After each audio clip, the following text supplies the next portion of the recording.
Hello there, and welcome to another episode of Survival Tips for Parents Raising Anxious Kids. My name is Natasha Daniels. I'm a child therapist. I specialize in anxiety and OCD. I am also the creator of ATParentingSurvival.com, and this is a collaboration between myself and the Maid of Millions Foundation. In this episode, I want to talk to you about the ugly side of anxiety, and it's actually the common side of anxiety, and that is difficult behavior. I'm talking about opposition, I'm talking about aggression, I'm talking about angry kids, big meltdowns, big defiance, big implosions, big explosions. What are you supposed to do with that? A lot of times that is missed as anxiety in general. A lot of times that's seen as something separate. So today I want to talk to you about how do you know when it's anxiety driven? How do you know when it's anxiety triggered? And if it is anxiety based, how do you handle it? Should you handle it like you normally do? Or should you handle it in a different sort of way? So not only do I want to teach you how to notice it, how to identify it, how to approach it, but I also want to teach you, and this is going to be the part where you're going to roll your eyes, but I want to teach you that this is a learning opportunity. It's an opportunity that you don't want to miss because you're blinded by difficult behavior, because this is where kids really can learn the most, is during these hard times. Now, I'm no Mother Teresa. I am raising 3 kids with anxiety and OCD, and we have our very ugly moments here, I guarantee you. And I can't always approach these things in a Zen mom sort of way, as much as I would love to. So before I even dive into any of this, I want to preface this entire episode with, hey, we're all human. We're going to lose our cool. We're going to have Mamazilla and Dadazilla moments, and that's okay, because if you have a pulse and you're human, you're not going to always be perfect. But what I do want you to get from this episode is the intention. So if we can set our intention of what we want to do, what we hope to do, then we are much more likely to do it. And even if you show up, I would say 30% of the time in the way that I'm going to be talking about in this episode, that's going to be 30% more or 29% more than most parents normally do, and you're going to be really helping your child. So with that, let's get started. The first thing you want to do, and this is actually the hardest thing to do, is if your child has an anxiety disorder, you know they have their triggers, you know they have their themes. When you're seeing behavior that is, 1, maybe out of the ordinary, 2, unusual for them, like they're digging their heels and they don't normally, and you're like, what is the deal with you? Or they're showing some behavior that's just atypical for them, you want to pause and take a second look, because anxiety doesn't always show up, and we talked about this in prior episodes. It doesn't always show up as a cowardly child, shaking and nervous and crying. Sometimes it shows up as an angry kid who's defiant and oppositional and unwilling to cooperate with what you want to do. So when you see something that is atypical or out of the norm for your kid, you want to take pause. So the first step in general is learning to take a pause, and this is going to be really tough because it's really tough for me. In that moment when you just want to zoom in there and be like your mama self and be like, hey, I told you to do that. Why are you not doing that? We have to pause, and even if it's just for a brief second, and say, what just happened prior to this behavior? So you can do this in your head within 10 seconds, right? What just happened prior to this behavior? What's about to happen after this behavior? So you just want to look at what's going on in the past, what's going on in the future, just to make sure that there's no possible triggers going on. And I'll give you some examples so this makes sense. Because I do want to say, all of our anxious kids are still kids. And so that doesn't preclude them from having normal, difficult behavior that is purely in the normal category. Sometimes as parents with anxious kids, we might put labels on all of their behavior. We might pathologize everything they do and say, that's just their anxiety. Or, they had a rough day today, that's just their anxiety. And that's really not fair to our kids, because they're still kids and they're allowed to get upset because they can't eat that cookie, and they're allowed to get upset because they don't want to go do that, or they're allowed to get upset because they don't want to have to do that chore. They're kids, right? But along with that does come triggers and themes that are related to their anxiety. So we don't want to miss those things. Sometimes we're going to parent in a very typical way. If my child wants a cookie and I say no, and they crumble to the floor, and that's kind of normal for their behavior, and I have to just be firm and say, I'm sorry, but no means no, that's typical parenting. But if my child crumbles to the floor when I go ask them to do the dishes, and maybe it's a new chore and they've never done it before, and I'm thinking they normally love to help out and they're excited to do the chores, what is going on with that behavior? I'm going to pause for that. So you're looking for things that are out of the ordinary. And you want to think, what just happened? So if my child just got home from school and they're normally okay, but they're like a puddle, it may not be about the current situation that we're in. So if I just say, hey, you forgot to put your dish in the sink, go put your dish in the sink, and they're on the floor crumbling, and they just got home from school, and they don't normally crumble like that when I ask them to go put their dish in the sink, I'm gonna think something might have just happened at school that is making things not okay for them. Now, another example would be if I'm asking them to go do the dishes and they're crumbling, and so the activity is they're about to go do the dishes. Now that might be triggering for them. And I'll give you a real life example. The reason why I'm using this example is because it just happened yesterday. I like just take material right from my real life and I just apply it to what I'm doing here. So yesterday I had asked my 8-year-old, because we're all home now, if she could go do the dishes, and just trying to teach her how to do different things around the house that normally she's like too young to do. She's not too young to do the dishes. So I felt like we'll just start teaching her how to do these things. And she's always excited to help out. And she crumbled, very much like my example. In fact, exactly like my example. And I paused for a second because I moved into my mom zone of quickly being like, what's the big deal? Like, why is that such a big deal? Everyone's pitching in. Your brother and sister are pitching in. They're not throwing a fit. What is your big deal? And then she started to say some clue words that reminded me that this could be a trigger for her. So you want to pay attention when you're talking to your kids about something that they're having a hard time with for these words that are atypical, right? If they're saying, it's gross, it's disgusting, it makes me feel nauseous, I just can't do it, I can't stomach it. Well, her anxiety theme is the fear of throwing up. So those words and those descriptions are not typical responses for a kid who just doesn't want to do the dishes. Those are typical responses from a kid who has emetophobia, the fear of throwing up. So that puts even greater pause on my response as a typical mom, and I'm moving more into an approach related to her anxiety. Now, if she gave me answers like, it's boring, it's so stupid, it's gonna take forever, why do I have to do this? Why can't someone else do it? Those are typical kid responses. And so I'm not gonna probably keep it on pause. I'm probably going to press play and I'm gonna continue in my typical parenting way. So the important step, this important first step, is taking a step back and looking at the full situation, the full picture of what's going on with your child. You know, what's happening, what had already happened to them, or what's about to happen. A lot of times we see negative, difficult behaviors around bedtime when kids are afraid to go to sleep, and so they act out before bedtime. We see a lot of negative behavior before school because kids are often anxious before school, and so we see a lot of difficult oppositional behavior before school. And sometimes we see it before going to a party or going to the doctor or going to do something that is very anxiety producing.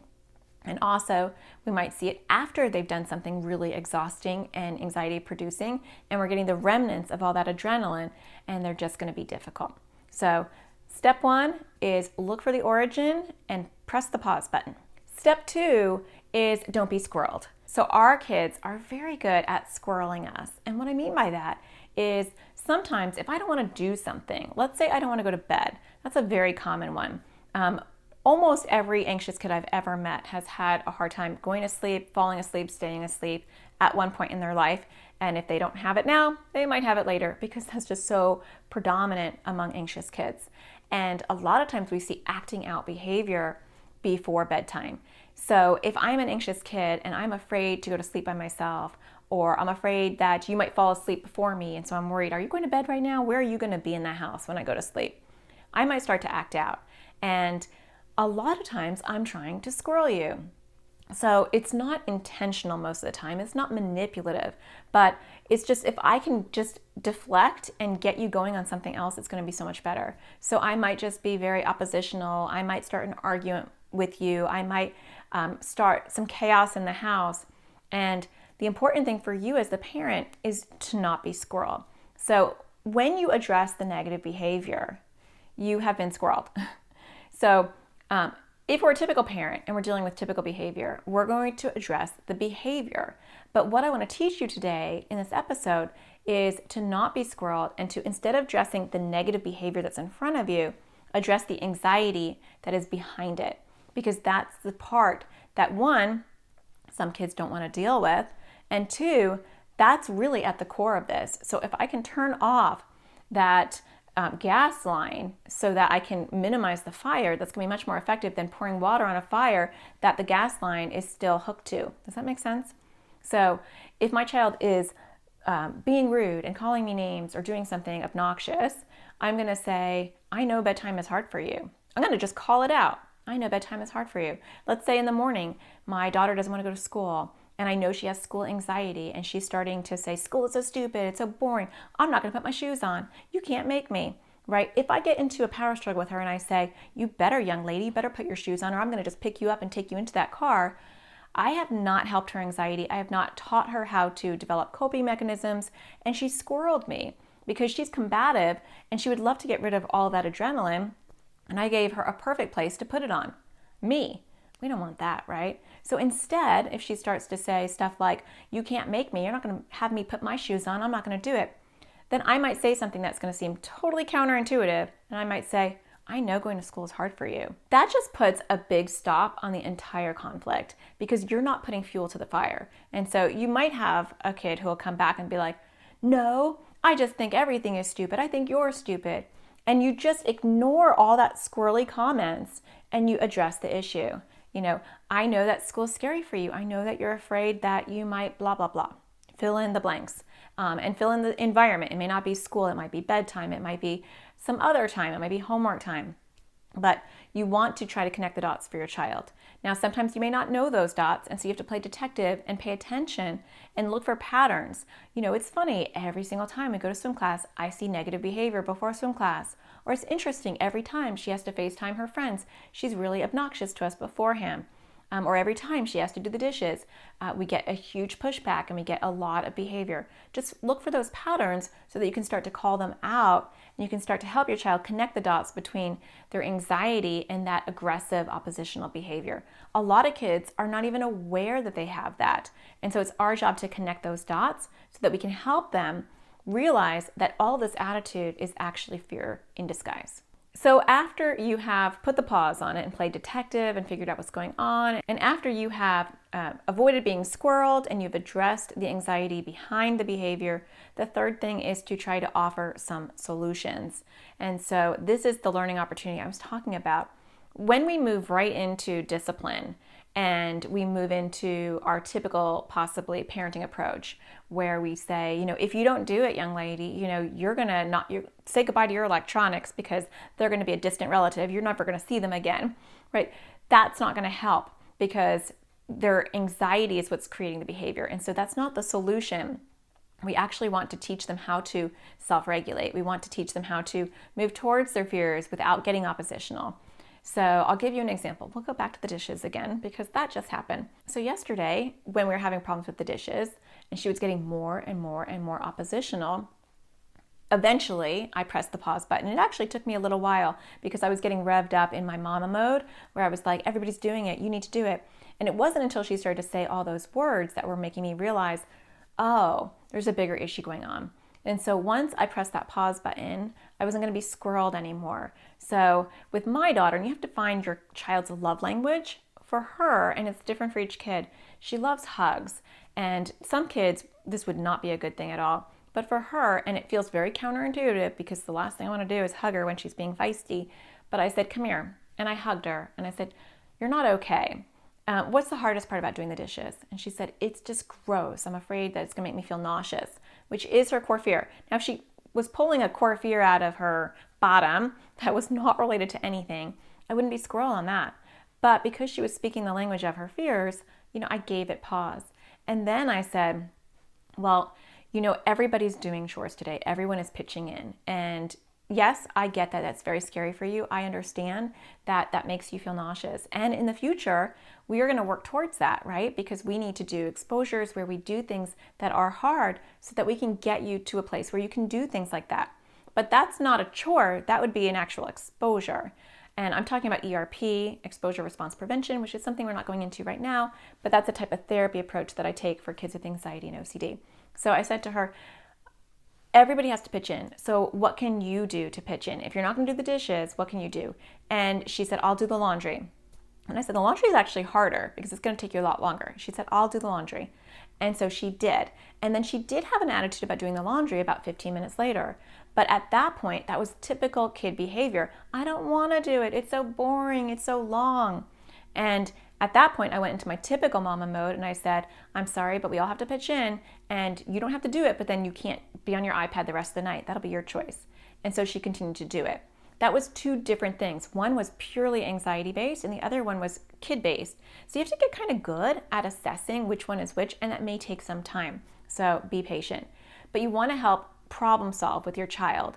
And so if your child's afraid to go to bed, you might say, I know that bedtime is scary, and let's talk about how we can make bedtime less scary. And you want to go into addressing their anxiety and their fears and not the behavior in the moment. If they're afraid of going to school, I know that you're nervous about going to school. How can we make the mornings better? How can we make school better? And that might be a very long conversation. It might be a conversation that you have with their therapist, but that's where you want to head. And this episode isn't about how to solve those problems because each one of those is totally different, but it's about getting you there where instead of being squirreled and talking about respect and boundaries and you're actually talking about how do we solve this problem because obviously you're not okay. Now, after you have figured out what is causing your child's difficult behavior, you have labeled it for them, you've tried to solve it with them, and I will say, before I go on, that none of this is going to happen in a smooth sort of way. This is all very messy. It's just a skeletal platform for you to follow.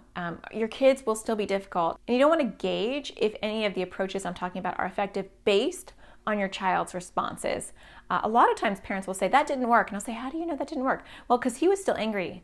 Okay, well, he's still going to be angry. This is not magic fairy sauce. It's approach to help them connect the dots.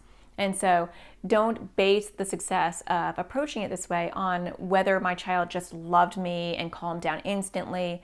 Emotions in and of themselves are okay. We're all allowed to not be okay sometimes. We're all allowed to be upset and angry, annoyed. We're all allowed to have moods. We're human, and our kids are too. But we want to seize this opportunity to empathize and validate with them, to connect them to their anxiety, because there's a disconnect in those moments where it's easier to rage than to be soft and deal with my anxiety. And so we're connecting those dots for them, even if they don't want those dots connected. We're planting seeds, and then we're helping them problem solve, even if they're not willing to solve their own problems, and even if they're like, this is stupid, and I don't have a solution because it's dumb, and I don't want to go to bed, or I want you to sleep with me, and that's my solution, or I just don't want to go to school, that's my solution. You're at least starting a dialogue, planting seeds that there's a problem to be fixed here, and it's not about because I gave you the red cup, or it's not about because you have to go do the dishes. It's about maybe your fear of throwing up, or it's about your fear of going to school. We're not letting them hide and squirrel us behind these excuses that are not valid. It's actually the anxiety behind it. So just stick with it. But I want to move on and talk about boundaries, because everything I'm saying is really helpful, but there are limitations, and we still need to set very clear, firm boundaries. It is not okay for people to get physical. It is not okay for people to hurt one another. Regardless of the origin, regardless of the trigger, it is not okay for someone to kick someone or throw things at them or physically harm them. And we don't want to say, well, they were anxious, so it's okay. No, we have to set some firm boundaries, because that actually makes our anxious child feel safer, that we're going to not allow them to get that far out of control. And it keeps our other family members feeling safe, that we're not going to allow them to be hurt or abused because somebody has anxiety. That's not an excuse for abusive behavior. And so if your child is getting violent or aggressive, it's important to remove them from the situation and maybe process with them later. And when I say process with them later, I'm not saying to process with them, it's not nice to hit your sister, and why did you hit your sister? Now you have to go and apologize to your sister. It's more of, what happened? You were not okay. You came home and, your sister just said hi, and can you lower your TV? And you went and hit her. You were not okay. Let's talk about that. You were very, I call it swirly. You were very swirly, and I draw this thing in my practice about kids growing bigger swirls. You were super swirly. What grew all your swirls today? So before I even move into how it was not okay for them to hit their sister, I want to sit with them for a minute and I want to talk about what happened. Because if I move into you don't hit people and that's not okay, and say goodbye to Roblox for now because that's not going to happen, I will never get them to open up about what happened prior to them hitting their sister that caused that behavior. So the first step is always to sit with them and empathize with them, even if they did something that was totally not okay. Once you have removed them, once they've calmed down, all that needs to happen first. Then it's like, you were not okay today. Tell me what's going on with you, right? Empathetically. And then we might move into, after that, it's an important part to move into, to say, I get that you were very anxious. I get that you came home and you were nervous because you got a bad grade on your math test and you're worried that I might see it, or your friend said something mean to you today. I get that that was all really upsetting. And you took it out on your sister, which was not okay. And I get that it was really hard for you to control. I understand that. But it's never okay to hurt someone, just like I would never let anyone hurt you. I can't let you hurt anyone else. That's just not okay. So we want to make sure that we are communicating that we would never let anyone hurt them. Kids open their ears more when we start with them. I would never let anyone hurt you. And I would also never let you hurt other people, because that's not okay. So we're doing it both ways. We're showing them some reciprocity of like, you don't hurt other people, people don't hurt you. It's a safe place and we have to maintain that so they can understand that. What I have created in my house, what I recommend with the families that I work with, is to create zones, and it depends on your child's age, but identifying zones in your house, it's just a fancy name for places in their house that they can go to when they're not feeling okay so they can reset. I like these words, these kind of languages like zones and reset, because it's like shorthand to help my kids. So if my child's having a hard time, I can say, you need to reset, and they know what that means. It means going to a zone, and it means calming down and resetting before they come back out. It's not a timeout. It's not a punishment. It's a suggestion, but it's a very firm suggestion. And if they're being physically harmful or very verbally aggressive, it is not a suggestion, it's a requirement. You need to pick a zone. As long as you're going to hurt somebody or you're saying those really mean, nasty words, you need to find a zone to go to. But they get to choose their zone. And so we don't want it to feel like a punitive thing, even though some kids will feel that way. We want to feel like it's an outlet. And I've had my kids, and there's been kids in my practice who will voluntarily say, I'm going to my zone, I'm going to go to this zone. And they choose to do that. And that's a wonderful coping mechanism that we really want to encourage. So just to give you an idea of what some of these zones look like, we have kind of a therapeutic swing at my house. It's one of those pod swings, and so that's a zone. But that's fancy, and you don't have to be fancy. Our patio outside is a zone.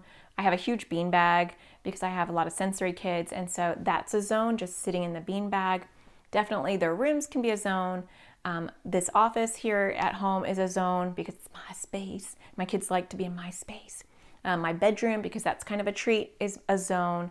We have a little glow room, which is a closet it's like a deep closet, and I turned it into like a little play area, but that's a nice private zone. So find some zones in your house. You don't have to have a big house or lots of fancy swings in order for you to find zones. It could just be really, literally anywhere where they can get some quiet time. You can even turn a closet into a zone by getting some comfy pillows, getting some headphones, putting things in these zones that are calming for your child. If they're into Legos, put Legos in a zone, and that way they have an activity to do. Because the intention of a zone is not punishment. The intention is resetting. And so sometimes if I can get my mind off of what I was angry about and calm myself down, then I'm going to do better. And you can put all sorts of coping mechanisms into certain zones.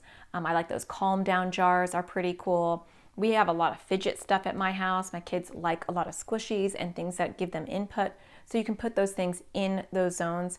But partner with your child, ask them what they would like in their zones, ask them where they would like their zones to be. If you have younger kids, have them draw out zones. The more you engage them with this idea, the more they're likely to use it. The last thing I want to mention is punishment. And so a lot of times parents feel like something needs to happen because that behavior was not okay. And so she can't get away with that behavior, so we need to definitely punish her. And I feel like that's kind of a messed up way of looking at things. I'm not against punishment. I am a big fan of natural consequences. And sometimes I do feel like, there has to be some sort of consequence for behavior. But you always want to look at what the intention is. So if my daughter didn't want to do the dishes, we'll just use that example all the way through this episode. Did I need to punish her for that? She was being a stinker. She was screaming and crying. She probably said some mean things, I'm sure, in there. I go mean word deaf because it's not personal. That's another thing to highlight. They don't mean what they're saying. They're just angry, and the best way that they can hurt you is through their words or their little fists. And so, I dismiss all of that stuff, and I don't get squirreled. I stay focused. But should I punish her afterwards because she was being difficult and she had a meltdown? In that case, no. In my opinion, and this will be different for everyone's, and I respect everyone's ability to do their own thing for their family and their philosophical perspective, but there really would not be a good intention. The lesson in that was helping her connect the dots, that was her fear of throw up, and the lesson in that was that she was still going to have to do something, and so she had to pick something else. And then when she tried to, at that point, manipulate and not do the next thing, she realized that was not going to happen, and she had to do that chore. Now, later on that day, we started doing throw up exposures. So that was kind of a natural consequence. I wasn't trying to be punitive, but she highlighted that we needed to start working on that again and working on it right away. So about 2 or 3 hours later, we started to do some throw up exposures, which is the way that I approach throw up anxiety. And so, no, I didn't need to punish her for that. Now, if that boy who came home and he hit his sister in the face and went up to his room and then told me about all these horrible things that happened that day that triggered his anxiety, and he had wound up taking it physically out on his sister.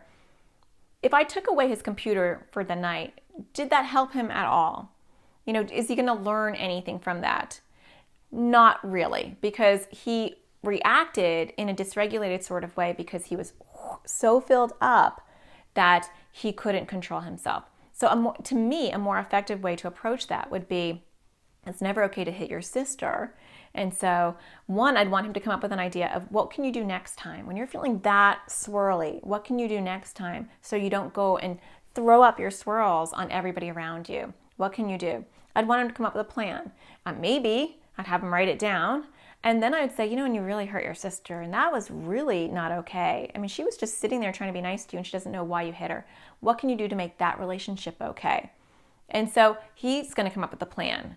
Can you say sorry? I only want my kids to say sorry if they genuinely mean it. I don't want to force sorry on anyone because that serves no purpose. It teaches my child that they can say sorry, not mean it, and it makes everything okay. So we really want to help problem solve some genuine, authentic correction of this behavior. Can you go talk to her? Can you go give her a hug? It depends on their relationship. But that to me is the corrective behavior right there that we'd want to deal with. Especially and predominantly right now, we're only talking about it when it's anxiety triggered. Ultimately, the best way to help your child learn how to manage their difficult behavior is to get them to connect the dots and learn what triggers their anxiety. Because when a child knows what triggers their anxiety and you improve their ability to articulate what is making them anxious, they are less likely to have difficult behavior. Difficult behavior comes when a child feels like they can't express what they're anxious about, or they're disconnected and they don't even realize that they're anxious, or they're afraid to communicate that to you. And so if we work on those 3 areas where we improve their ability to connect their mind and body and to realize, oh, I'm feeling really angry. Why am I angry? Oh, I know why I'm angry. Because I have to go do this really scary thing in an hour. And then if we can give them the language, that emotional vocabulary to say, Mom, I'm feeling really anxious right now.